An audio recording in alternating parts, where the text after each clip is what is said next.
Hello and welcome to an all-new episode of Deciphered right here on the CryptoCast Network. Thank you everybody for joining this evening. We have a pretty great show for you guys. We're going to be talking Bitcoin, of course, as usual. But before we do that, we are, of course, screen sharing the website here at CryptoCast.network, where you can find our links to our YouTube, iTunes, Instagram, and RSS feed. So if you guys want to listen to the audio feed, you can go ahead and do that. Then we, of course, have our merchandise here for you guys to check out to support the channel. And we, of course, are sharing our QR code because this is a community supported YouTube channel. So if you guys like our shows, if you guys like what we're doing, we really would appreciate the support for you guys to check that out. So with that aside, let's go ahead and actually, if you guys are listening to, hit the subscribe button too. If you guys are new to the channel, hit the subscribe button, hit the bell, of course, and hit that thumbs up so we can get into more people's streams. So let's go ahead and stop the screen share and introduce our special guest for this evening today, Mr. Martin himself from General Bytes. Martin, how you doing? Hello, thank you for having me on your show. It's a great honor. It's thank you so much, man. The honor's all mine, man. The honor's all over here. So really appreciate you coming on. Yeah, man, I want to have a good discussion here about Bitcoin and get some discussion going here about Bitcoin ATMs. And so, but before we do all that, Martin, maybe you could just introduce yourself a little bit to the audience. Let people know who you are and how you got into Bitcoin. And then after that, we'll introduce General Bytes. Perfect. I got into Bitcoin somewhere in 2010. Before that, I was designing home banking systems. Before the app-centric banks, people use a PC to bank. Although I really love my job, the whole things how banks works, was a bit. So when I discovered Bitcoin, I thought, hey, this is like Napster for cash. And that is where I was hooked from day one. So I installed my Bitcoin Core wallet. It still had a mining feature in there. And then I set my computers, all of them, to mining, and eventually had the first block. So that was 50 Bitcoin at the time. And then I could actually try out the system. I was totally thought this is programmable cash. It's not just peer-to-peer. So yeah, and then eventually started operating these Bitcoin ATMs. It's one of the first ones we made. It's before I joined General Bytes. I do the marketing for them. I think we have a great product, so it's easy to do the marketing, especially if you have a great product to sell. So yeah, I've been busy with Bitcoin and crypto ever since. Not just Bitcoin, even though I'm a bit of a Bitcoin maximalist. They call it. I believe they call me a maximalist. Just Bitcoin, and for the rest, I'm not really interested. But it's for our ATMs, we embrace all crypto. I think it would be bad if we would decide for our customers what they can and what they can't run. So yes, quite amazing. It's been 5 years now. We exist 5 years with crypto ATMs. And awesome 5 years. So yeah. and you guys just sold, I think you said, your 2000th exactly ATM. today, so that's pretty crazy. That's awesome, man. Maybe you can just give us just a little bit of background of the company itself, of General Bytes. It was founded. It's a company that's been founded by Karel Kijowski in Prague. He designed a computer with a touch screen, and I was looking for applications. Back then there was only one real competitor was Lamassu. That was 2013, 2014. And I met Karel on a Bitcoin 2014 conference here in Amsterdam back then. And that was, we were both there with ATMs. I worked for 2 days to get my Russian ATM to work and didn't manage. So I stopped and just made it a party. And he actually had the only ATMs that worked at the show. So I told him to I gave up. His machines worked. So I said, instead of taking those machines back, why don't you just sell them to me and I'll be able to run them. And a few years later, I joined the company. I was the first international customer, really. So now we stayed in touch, and I joined the company for marketing because I thought we weren't selling fast enough at the time. And we are now the fastest growing manufacturer. People can add their own coins. So whatever the coin, if you would create a crypto, we don't decide for our customers what they should run or not run. So I think many manufacturers, they limit to just Bitcoin and Litecoin and maybe Ethereum. We just support them all. I think 33 coins are supported right now. So it becomes a bit of a bit of a development challenge to keep everything up to date. But we're like with the group of 28 now, so it's 28 people that work well day and night to get the company going. So yeah, it's been a bit of an exciting, bit of a roller coaster ride. Well, actually only up, really. So hey. That's pretty, yeah, man, that's pretty cool. That's pretty great. So let me ask you this then, like in general, in your opinion, what sort of is the state of Bitcoin ATMs across the globe? And maybe you can comment, on some specific geolocations. But what, in your opinion, like how does it look? Are there far more than there were previously in the past couple of years? Is it looking more positive? Yeah. And where are you seeing them the most? Where are you seeing the most uptake? We see a professionalization of the market. In the past, there was just, say, mom and pop companies that were like wanted a Bitcoin ATM, could be a night store, could be a hotel. And what we're seeing now is that very early operators, they started to expand, and they're actually expanding way beyond just a few locations. We've seen some operators that actually have like over 100 or 200 locations. And it's easy to scale. And basically, you just need to run one server. You connect all your ATMs to that, and they're completely independent. So I think there's a professionalization in the market that fewer single machine operators, but more larger networks. I think this is good. It also helps the whole thing scale much faster. Some people say, why ATMs when you can purchase online? I think, cash is king.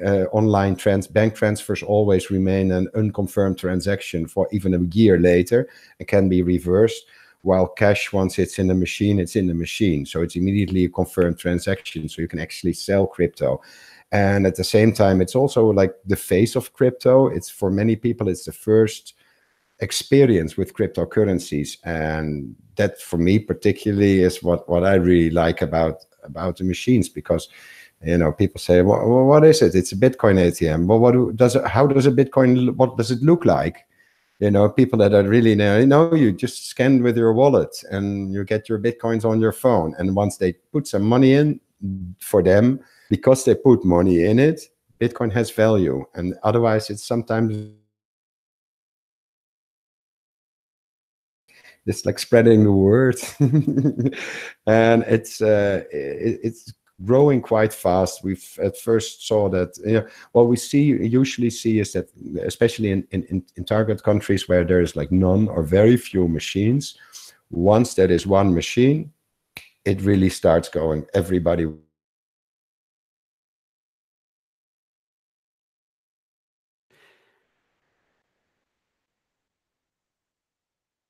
Hey, Martin. So yeah, so you are having some connectivity issues here. So just real quick, if you can, maybe just make sure you're plugged into the landline. Just if you can make any adjustments there, that'd be great. And I can talk just for a second until then. But yeah, I'll talk while you're doing that. But that's really great. It sounds like that. Once like you said, once there's one in the country, people just want more. It's like once they see the power, they want more. And yeah, that makes sense that the uptick, of course, is happening in those countries really that need it the most. I mean, the U.S. of course, I'm sure has many ATMs, and of course, you guys actually have a map on your website of showing like where you guys place all the ATMs, and of course, there's a concentration in the first world countries. But really, if you look at it, like it is spreading everywhere globally. There's more and more access to Bitcoin, and this is really great for regular people, for regular consumers, so that they can have access, easy access to Bitcoin. And not everybody has, access to the Bitcoin ATM yet. A lot of people have to, for example, like rely on cards, like from Azteco, right? Like to be able to get access to Bitcoin. But this is a really great way as well, because it's just right there, interactive. And I hope that that more and more countries have something like this. So let me ask you this then, Martin. Hopefully you've made some changes there. Okay, cool. Let me ask you this. How are you guys kind of coping in the bear market? How is the company coping in the bear market? How are you guys kind of coping in this bear market? I would assume that sales are probably are down, or are they just continuing to increase? Because we look at the fundamentals of Bitcoin and we see everything increasing in the fundamentals, right? We see the institutional investment coming in, we see Lightning, we see Liquid, we see all of these things. So maybe you can tell us how is the foundations going, for your company? Are you guys getting more customers or low amount of customers, or go ahead and tell us your thoughts on on how you guys are coping in the bear market? The price is not really an issue for our operators. In fact, they run a cash-based business. If somebody purchased like $100 worth of Bitcoin and their margin is 9% or 5%, then they make $5 or $9. So whether the Bitcoin is high or low doesn't really matter for them. And it is, I think many operators are buying the dip. They're buying ATMs in the dip, and they keep increasing the numbers. The orders didn't really slow down. I do think that it's also because our larger operators are just ordering more and more and more machines. We get less when Lambo type of calls, which is good. I think in general, the business is still very good. We're not seeing a real slowdown because of the dip and the bear market. So that tells me that Bitcoin and cryptocurrencies in general will keep going strong. That's awesome. And we got a perfect connection from you now, by the way. Just everything sounds and looks great and smooth. So yeah, that's really great to hear that you guys that hasn't even slowed down. And this is what we find, right? With all of these places, we find it with exchanges, and we find with all these services. For example, Francis Pulio runs a service called Bills, and for example, he hasn't seen a drop in customers or new customers or anything like that either. The exchanges are still signing up tons of people. Coinbase just reported that they have over 21 million customers. So all the fundamentals seem to be very, very strong and continue to be strong for Bitcoin. And again, we haven't even really broken the 6K. So we got this 9-month beautiful floor forming. So that's pretty cool too. But that's, of course, that's price talk. I try not to do too much price talk on this show, as you've seen. But everybody, I'm sure, is wondering when you're talking about ATMs, which is like this kind of direct one-to-one, interface. So I'm sure that people were curious about that question. I know I was. So very interesting answers, Martin. Very, very, very great. So let's get into a little bit talking about your guys' ATMs here now. From what I've read and from what I've seen here, you guys do have the cheapest Bitcoin ATMs on the market, and at least the cheapest for the amount of features you guys push. You guys definitely push, I think, more features than anybody else with that point of sales interface. But before we get into that, let's talk a little bit about the design. I was wondering what kind of thought went into that, because if you look at your guys' ATMs, and I'll pull up the website in a second for the live viewers to be able to see the screen share. But if you look at everything, you can see that you guys have bright orange colors, right? On the ATMs, it's like bright orange with big Bitcoin logo. And then on your newer ATMs, you guys have this neon outer, this neon border, like this neon outer ring on it. So to really catch your eye, maybe you can give us sort of some of your thought around that design. Actually, the first ATM was designed to be compact and easy, also easy to ship. It was, we didn't give it that much thought, but it had to fit all the components in. But once we designed the BATM3, that's a two-way model. Yes, this is the model, the one-way ATM. It is Bitcoin orange because Bitcoin yellow because it's the color of Bitcoin. So we definitely want it to be bright and very visible. The point of sale terminal is we'll get into that in a second. Let's just talk about the design really of the ATMs. Yeah, the ATM, the BATM3 had to be larger. We added the neon bezel so that our operators can fix it to the color of their design or the location. For example, if you place it in a wine bar, it makes sense to make it nice and red. If your color of your ATM operator logo is yellow or orange, then set it to orange. So it gives some flexibility for the operator. It also grabs attention from the customers. There's cameras on it. There's lots of extra electronics required for the two-way operation of the machine, also for KYC AML features. So for this reason, we couldn't use the same old form factor we had in the BATM2. So we designed this BATM3 platform basically from the ground up. We didn't want to make it look like an ATM because, quite frankly, ATMs look boring, and we wanted to stand out and give some customization options to the operator. So for this reason, it's got neon because everything is better with neon, right?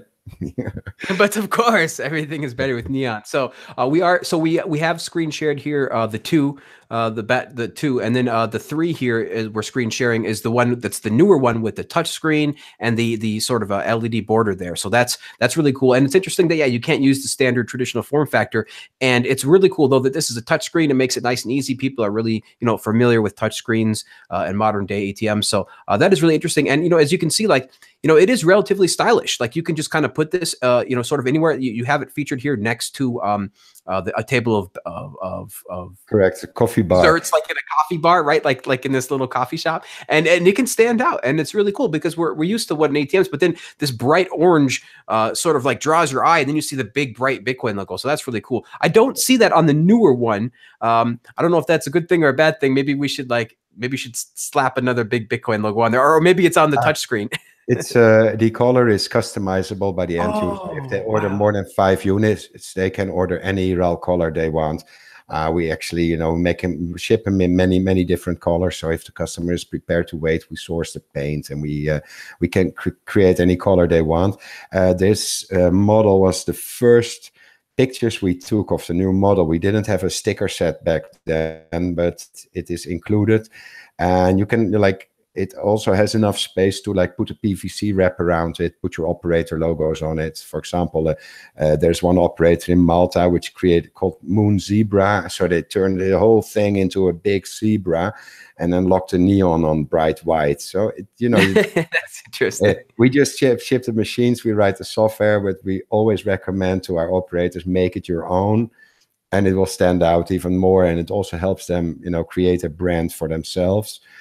So it's also the smaller unit, the BATM2, has a stand. The stand is like gray, but can be wrapped with any color or any design. We left it there so it has some surface for the operator to put their branding on, like buy the dip or don't miss out, join the Bitcoin Millionaires Club or something like that, or whatever. So that's what about the Bitcoin Carnivores? Probably they can put their logo on there. I saw that they were having steaks and stuff, after the hackers conference here in Prague. I didn't. I was like, I think Jimmy and Tone had scheduled one of those as well. They try to schedule them around the world, so it's pretty cool. Getting Bitcoiners together over a steak is never a bad idea. So that's pretty cool. But yeah, so this is really interesting. The colors are customizable and it's pretty compact. So I mean, I think it's a really interesting looking product. There are some Bitcoins and some Bitcoin ATMs in the cities, various cities that I've been to this year, and they try to, sometimes they stick them all the way in the back, which is discouraging. I wish they would put them more in the front, feature them more prominently, like some of these, these in the pictures you have here. But I guess it all depends on on what's going on. So depends on the merchant, of course, and everything. So let's get into a little bit of the software. Maybe maybe you can go ahead and tell us a little bit of the description behind the software. For example, what kind of software stack are you guys running? And what kind of hopefully you guys are having the most up-to-date nodes and all that good stuff. So maybe you can go ahead and from a consumer point of view, yes. Go through both. Well, from a tech point of view, I want to hear the back-end tech, but then I also want to hear what you guys have in store for an interface for the front end for regular people to be able to manage these ATMs. So correct. Please go. The thing is, any project you create with a touchscreen usually needs a keyboard. Keyboards are kind of fiddly to program.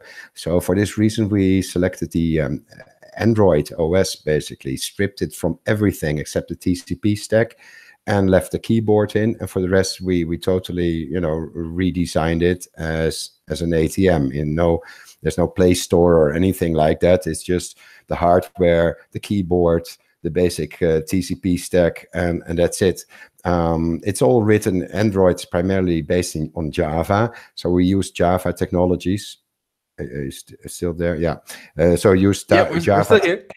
Yeah, Java technologies for the backend, but Android is also primarily Java based. So we standardized on using Java, both on the server and on the terminals, and this it makes it easier to develop. It's also easier to find programmers that will be able to manage the entire process instead of mixing and matching different technologies. We're now able to develop new features a lot faster, and I think this is also the reason we've been adding, being able to add so many features in a constant phase. Every few weeks we bring out new software version, our operators install it, then they with single button deployment to the ATM terminals. They don't even have to visit the terminals.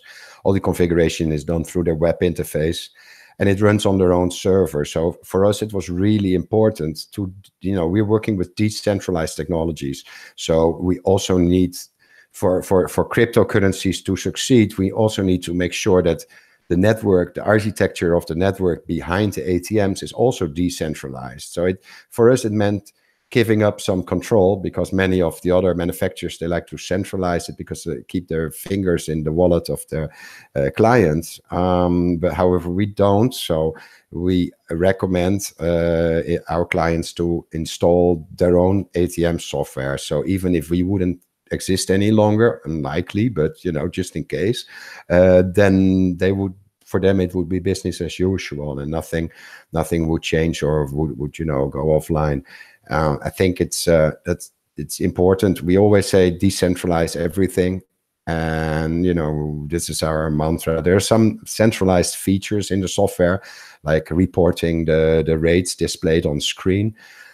This is this is centralized, but it's switched off by default. Otherwise, we would break our decentralized everything promise. The software itself contains no wallets, no exchange software or anything. It's the ATM server that will communicate to the client their wallets. So if you run your what version of Bitcoin wallet or Ethereum wallet you run is totally up to you. The software will be able to connect to it. Exchange-wise, same thing. Many exchanges, I think most exchanges are supported, especially the larger ones. Different currency pairs, though, depending on what cryptocurrencies you want to run on your ATM. But the same thing there. We don't dictate to our clients which wallet or which exchange to use. I think this is really important. Everybody who runs their own exchange or creates a cryptocurrency, they can just add that in our GitHub. The link is in the footer of the General Bytes website, and do a pull request once done. If they have any questions, they can use GitHub to directly contact our developers. And I think this is one of the reasons we've been able to add so many different cryptocurrencies, exchanges, wallets, everything. So because of this diversity in the amount of currencies in the amount of wallets supported, this also creates a more secure system, because it's a varied ecosystem. Some will prefer to run their own core node. Others will prefer to use a hosted wallet, while others will sell directly from an exchange. This is all up to them. So yeah, that's correct. It's the BATM public. They can just fork it, add their own features, and just do a pull request once done. The architecture is there, how it works. There's also an option to create plugins. So for example, if you have a connection to your bookkeeping software, you can make it automatically trigger an entry every time a transaction is posted or done on your ATM. So your bookkeeper will always be in the loop. It's those little things that I think, especially for our larger operators, make us, I think, one of the fastest growing networks at this moment. Yeah, this is really, really cool. So for the audio listeners here, we are screen sharing the GitHub repo, and we've seen this JPEG where they actually have their architecture here on their open source. So this is really interesting to see. You can see, how it starts from the command line interface to the core all the way out to the internet. So this is really, really cool. Let me go back here. This is the it says this repository contains the Bitcoin ATM related code used in BAT 2 and 3, and of course the server products. So this is really cool. You guys are open sourcing this architecture, both the architecture and this the software that the actual ATM runs on, and that is really, really cool. Well, it's sharing is caring, and even though we haven't open sourced everything yet, the reason behind this, because there's so many changes are happening all the time. It's faster for now to keep like parts of it closed and open just certain parts, but we're gradually opening more and more parts of our architecture, because open source, I mean, closed source is so 1990s. Everybody's working with open source software nowadays. So no, this is really powerful. This is really important, and I'm sure you guys are doing it for far more reasons than just a fad. No, this is really, really cool. You have all of your stuff here, and again, this is common too. This is getting more commonplace to open source as much as possible. Of course, as a web developer, C# is my favorite language, especially after Microsoft open sourced .NET and C#. That was really, really awesome. So this is interesting.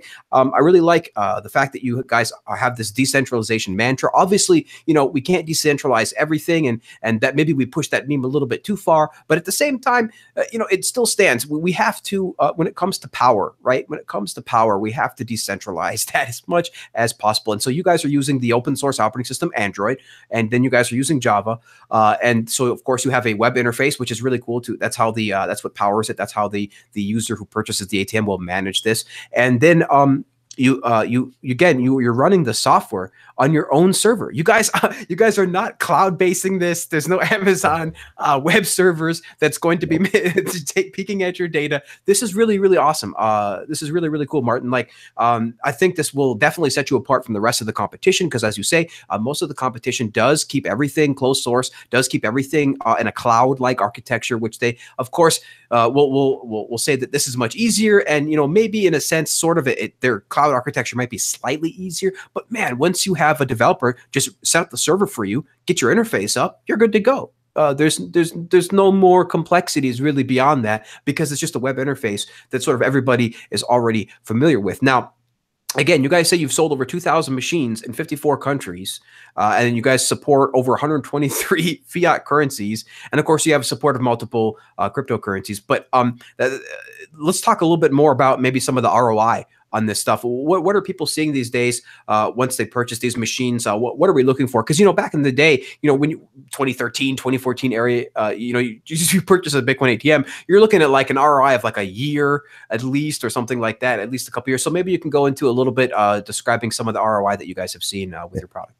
It's Vortex is one of the side effects of not seeing our customers' transactions, because we decentralized or distributed is distributed.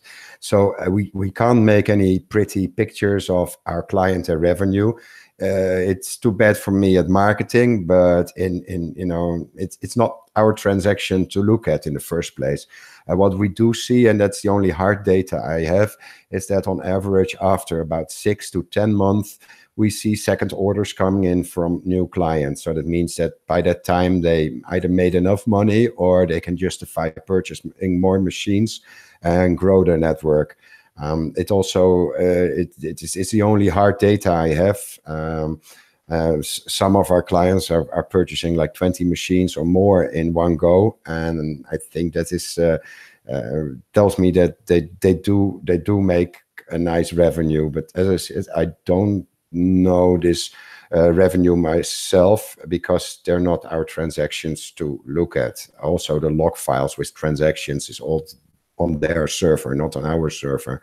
What we do see, we run a few machines here in Prague, in Czech Republic, the subways and other locations. If I extrapolate that data onto all the machines sold or in live operations, as listed on coinatmradar.com, I suspect our clients and all the machines together turn over between $40 and $60 million every month in revenue. So 10% fee on average, which is depends. Some 10% is a little high, but if you're the only a Bitcoin ATM in town, then people tend to charge whatever they can get away with.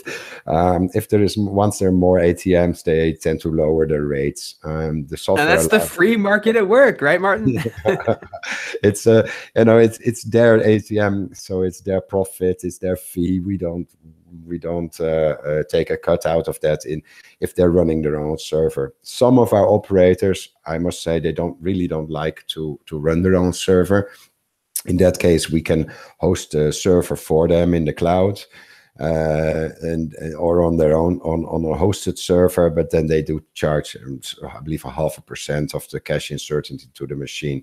It is only to really push the operator to install their own software, because otherwise, if it's too easy to just run it at the manufacturer, nobody will care about distributed networks and decentralization. So we do charge a little bit for them if they don't run their own server. So, but installing your own server is like, even if it's your first Linux box, it will take maybe 2 hours. It's easy to get up and running. Very interesting. So yeah, I'm sure that if we interviewed a different Bitcoin ATM manufacturer, they could probably give us some more exact stats, because they do have their fingers in the wallets of all those places. So very interesting. So it seems like pretty promising ROI, from what you said here. And again, right now we are sort of in this capitulation phase in the Bitcoin price cycle. This is the time where most people start scooping up coins and things like that at Bitcoin at this point, and really start investing into Bitcoin companies, because we know that there is that imminent bull market wave to come, as it always does in Bitcoin. Sometimes it takes years, but it's definitely eventually gets there. So let's talk a little bit more about the KYC stuff that you have in here. So I know you guys do have KYC features in here, because a lot of people are, of course, are going to need that in first world countries. But let's talk about some of that stuff that you support, and how many ATMs. I mean, would you say that people turn on KYC? Is it? I would assume you find it common, but what would you say? Is it common? We have from the very first day. We already, when we started creating those ATMs, we built in KYC AML features, primarily because even though cryptocurrencies are not regulated, cash money is regulated everywhere. So there are always limits. There is identity checks, and so we've gradually expanded on those features because of requirements of governments. Once they figured out, there's Bitcoin ATMs, we want to control it. So we switch them off per default. So default, they're all switched off. But it's okay, very cool. I like that. I like that they're off by default. Sorry, Martin, go ahead. Yeah, but it's the operator's responsibility to check local laws and regulations. For example, there might be a limit on the number of anonymous cash transactions, so that you can set that. There might be a limit on requirement for registration. Primarily in the US, people need to give a phone number most of the time. There's options to check if this phone number is a burner phone or a real phone number. No fly lists can be checked. Is primarily because, if somebody isn't allowed to fly, then maybe you should not be selling them any cryptocurrencies, because they'll get you into problems as an operator. Then it's up to the operator to check the AML, or to check the identity cards. The cameras on the ATM can do a scan of, like a selfie scan with the identity card, or just the identity card. And the operator, once they pass the identity check, the machine gets unlocked for them, and it can be unlocked for the entire network of the operator. So if the operator has 100 machines, people only have to pass this AML KYC procedure once. This is we're seeing that many operators have enabled some sort of KYC AML. In most cases, it's just a OTP, a one-time PIN sent to a phone number, and that's all. In other countries, it's required that you do an identity check before allowing anyone to use the ATM. This is, I think it's unfortunate. We want some financial freedom, and I think, if we over-regulated it, regulation's not good. But yeah. If we wouldn't comply, let's put it this way, if we wouldn't comply with those AML KYC regulations or requirements around the world, we would be shut down. There will be no Bitcoin ATM at all. So it's a very... So you mean you would undergo the shapeshift dilemma? No. Yeah, You'll find that many ATMs, don't have any KYC AML, but it primarily it's not depending on the operator, but it's the country in which they operate. And yeah, we see in Europe, we see more strict regulation coming up for cryptocurrency exchanges, wallet providers, ATM operators. And this AML directive, AMLD5 is the new one, has all these requirements, but even the member states here in Europe, they don't have a clue how to implement them. So there is still a lot of work ahead, and there will probably be lots of programming work for us to do. But yeah, we'll keep improving this. What we also see is people using photoshopped IDs. It is, yeah, that should be fun. Making IDs in Photoshop. It's the technology, it's so funny, eventually, of course, we're going to not get to get too off topic, but of course, eventually, with Marvel's de-aging technology, and then, the modern CG, like eventually, you're not going to be able to refute something. You're just going to be able to create literally anything you want and make it look real. So that's going to be interesting to see how, of course, all the regulations around the world tend to cope with that. So very interesting points now. So that's pretty cool. I mean, I get, of course, I'm with you on the KYC. We wish that we wouldn't have to use that, but it is nice to have the feature there, and just in case, because remember, guys, this is a long-term game, right? This is the long game that people like Martin and many others in Bitcoin are playing. We believe that Bitcoin will play out over decades, as it continues to be introduced to the world, as more and more people discover it every single day. And so, this is what we're looking forward to. So this is why I believe this is still good, being able to get Bitcoin into the hands of more people. The sooner, the better. And again, if this is, if they have to slap a KYC on it, at least that person is going to have Bitcoin. And I know we can't really hope for much more than that. So very interesting. Let's go into the point of sale stuff a bit, Martin. So you guys, again, you guys, I think this is pretty unique to you guys, but I'd like you to go ahead and go into maybe a description of the point of sale and how you guys sort of decided to put that, and it sort of kind of attach that to your ATM services. The initial idea was because in Prague, here in Prague, you have like a commercial bar, or you have a club. Depending on whether you consider yourself a bar or a private club, different rules apply. So if you, for example, don't handle any cash at the bar, but you handle like crypto using a point of sale terminal, then, for example, for a long time, you were still allowed to smoke inside, and other things. So it was also something our customers asked. We want to be able to accept cryptocurrency. So I think it was somewhere in 2014, late 2014. I got these chip implants at the time, and my colleague said, "Well, Martin, wouldn't it be cool if you could like use your crypto chip implant and just load up some cash in your hands at one of our ATMs, or just swipe your hand past the ATM." And then get some cash out to spend. So I thought, that's kind of like amazing idea. The only problem is nobody has a chip implant. Well, they do now, but back then they didn't. So they came up with an idea to have like the BATM3, which is the two-way with the neon bezel, now has a card dispenser in there. So it will dispense. Wallet cards. Yeah, that's there. They see on the left, just below, they would see the blue, where the blue acceptor is. That's the cash acceptor, and on the left there is a card dispenser. So you can stock it with standard NXP NTEC 213 cards. That's the cheaper one. You can use the 216, but the 213 is already cheap. It's cheap and works fine. They're readily available worldwide because they've been used in the hospitality industry as door cards for I think more than a decade.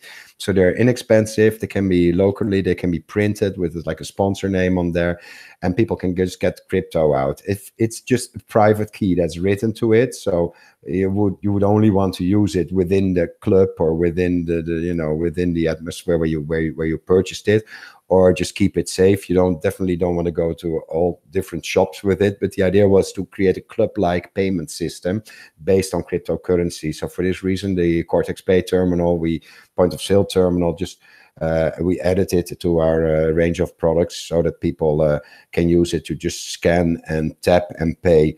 At first, it was designed for our for the chip implants, but as I said, nobody had chip implants back then, and it still creeps some people out.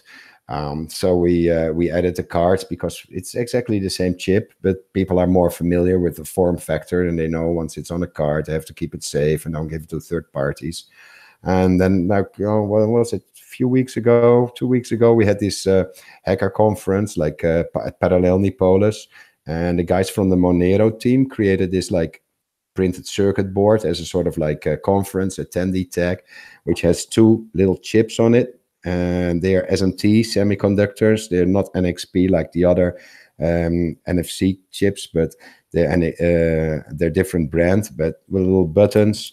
And basically, the antenna is in here, and the antenna is by default disconnected. So when you press the red button, it will expose your Bitcoin private key. And when you press the black button, it will expose your Litecoin private key. So depending on whether you wanted to pay with Bitcoin or Litecoin, you can just share it, and the point of sale terminal will be able to take the make the transaction and pay for it. Just like the Red Bull machine we have there, we converted it back in, I don't know, 2 years ago to run using like one of the standard computers we use in our ATMs.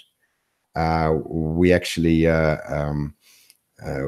we just put that in the Red Bull machine. We 3D printed a case cover for it. The artists at Parallel Nipolis, they created a nice PVC wrapping with Red Bull and Bitcoin on it and Litecoin in the year after. And you just hold your tag, you press the button, and then you get a Red Bull. If you don't have enough crypto on your wallet, it will say no Bitcoin, no Red Bull.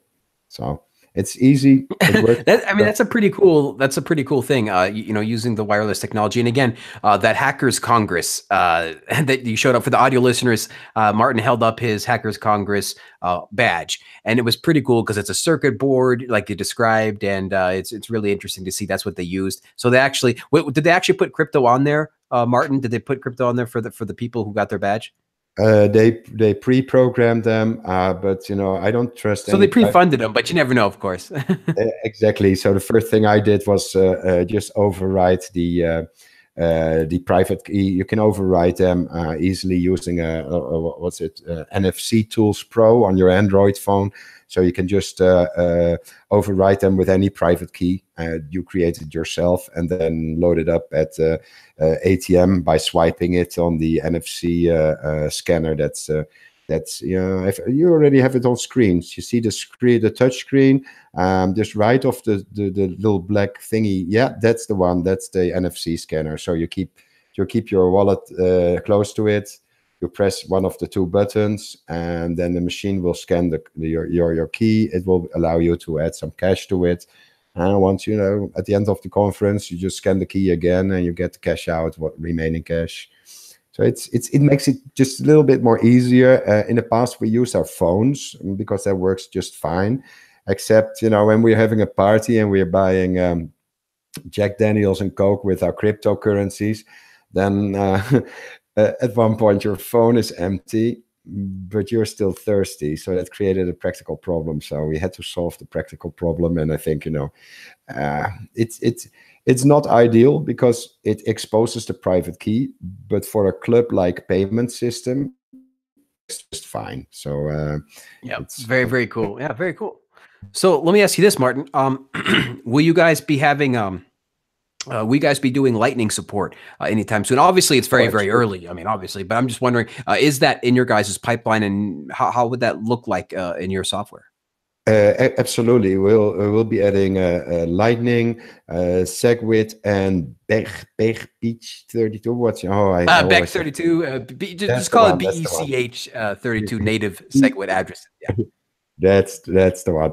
We'll be adding those too, but it requires extensive testing. I know there's already like the sticker store on Lightning. Everybody got their Lightning stickers the moment it went online, but it's one thing to sell stickers using the Lightning Network, but the cashing out and then accepting cash and cashing out, it just requires a lot of testing. Should there be an error, it would otherwise cause a major financial loss at our operators. So it is in development. It's definitely coming. Same with for Ethereum. We're also working on two-way Ethereum, but it just required extra testing. So yes, it is in the pipeline. I don't know exactly when, but I expect it to be out soon. It will just be like an update, just like any other update, and the ATM operators will be able to just one click and deploy it to all their machines. So even machines sold in 2013 will be compatible with SegWit, Lightning, and everything. I think it makes a lot of sense, especially if you want to use it like in a club-like environment, or you want to like get your crypto and then spend it immediately. I think this makes far more sense than doing an on-chain transaction, But should you want like keep your Bitcoins like in your wallet and just hodl it, in that case, it might make more sense to directly send them to your SegWit address or your this. So the new native address format will also be supported. So there's some work ahead, but we grew to about 28 employees now, so we'll definitely be implementing this. This is, I think it constantly keeps changing, but we'll be able to cope with that. So. Very, very cool. That's pretty awesome. So you guys, of course, have your ATMs for sale, your point of sale systems for sale. Let me ask you this real quick. What are your thoughts? I don't know if this is just kind of off topic, but do you have any thoughts on Liquid, on the Liquid network? Do you guys, because obviously it's more support, it's more for like big OTC desks, exchanges, banks, these types of things. Do you think that ATM hardware operators would ever use something like that, would ever use Liquid to be able to or have, like, for example, a support for Liquid within the Bitcoin ATM network, so that you could, for example, really provide more liquidity easily, faster, and more secure to all of these ATM machines? You have a good. Is that the Liquid by Blockstream? You mean? Yeah, that's the Liquid sidechain by Blockstream that they just excuse me, that they just launched yesterday. Yes, this would be really nice to have. I think it's definitely one of those features. I think that would add value. Because I think remember, this wouldn't be like, for example, for the customers. This would be for the operators. Yes. Correct. Yes, it would make it easier for them. We haven't. What happens usually? Any features you'll find in our ATM platform, they have been suggestions by our clients. So we constantly keep close contact with all our clients. If they see a missing feature or there's something they want, they make a feature suggestion. And every week we have our developer meetup. And this is where we look, how much work will it be? We'll be able to do it. Are there any problems? How we're going to solve those? So this is definitely something that will be, we haven't got any questions yet, but I suspect this to be. I'm the first to ask, but I guarantee those operators, they're going to start asking, man, to be able to plug into Liquid eventually. Yeah. I think to be able to, again, it's just such a win-win-win for the back-end architecture of Bitcoin and crypto alike, to be able to just plug in instantly to this huge liquidity pool and be able to move within minutes, like 1 or 2 minutes, and completely privately and securely, with confidential transactions, so that nobody else can see you move these large amounts of coin. I think this is a fantastic feature suggestion you just made, and I just filled in their request for more information. So I'll just definitely check it out, and I think we don't have to wait until an operator makes a suggestion. This is one we definitely want. This great project. How long has it been in the making, by the way? Yeah, so Liquid's been in, I believe, for 3+ years. It's been in the making. The first paper was proposed, by Blockstream. The original sidechain two-way peg paper was proposed like 3+ years ago. So they've actually been working on this now for a couple of years. It's been in testing for over a year for sure, and they just released it. Actually, the final version, like literally to customers, and revealed their customers just a couple of days ago. They revealed that they have, I think, 24 customers. That includes banks, exchanges, OTC desks, and things like this. Fantastic. Absolutely fantastic. Yeah, I'm pretty Yes. excited. I'm pretty excited about it because basically Yeah. this is that middle layer. This is the middle layer between Lightning and then the base chain. And then Lightning. Today, speaking about Lightning, I just learned about splicing. I don't know if you've seen this yet, but splicing payment channels, which is really amazing. You can be able to add liquidity from into Lightning channels without having to actually open or close the channels. You can add more liquidity into splicing from channel to channel. So I just learned about that this morning. So just not to sidetrack too much, but there's just so much technology out there in Bitcoin right now between Lightning and Liquid. Like I just sort of can't stop talking about it. So really, really awesome, Martin. Really, really, I really appreciate you're talking to us here. You're talking Bitcoin with us here. We love it. This is actually a very, very good suggestion. I requested more information. I think this will be definitely on the list of many operators. Liquidity providers have always been high on the feature request list, but sometimes difficult also for ATM operators to get a foot in the door in the larger trades. So many of them just buy on the exchanges. Basically, we all know and use. Exactly, and hopefully, with the exchanges get on the Liquid network, then that'll help too, But eventually, I think you guys will be able to plug in directly, if you guys have enough big enough liquidity pool. So, very, very cool questions. Just one last final thing here to talk about, Martin. I believe that you guys have this product called the Bitcoin ATM sign, and maybe you guys, maybe you just go into a little bit about the thinking behind this, and because it's so funny, you guys have like your products for sale. You got your ATM, so your corporate stuff, very important, at point of sale, and then we got this Bitcoin neon sign underneath that. So maybe you can go into a little bit of the history and right. Go ahead. I'd say, hey Google, okay Google, turn on the neon in the office. It should switch it off. It's super bright. See? Oh, there it is. Cool. Yeah, so you have your Google turning on and off. He has Google turning on and off the sign, guys, for the audio listeners. It's pretty funny to watch. The sign, but also the ATMs. Let me see. Yeah, it just shows better there. Beautiful, beautiful. So do it one more time. Turn it off with Google. Hey Google, turn off the neon in the office.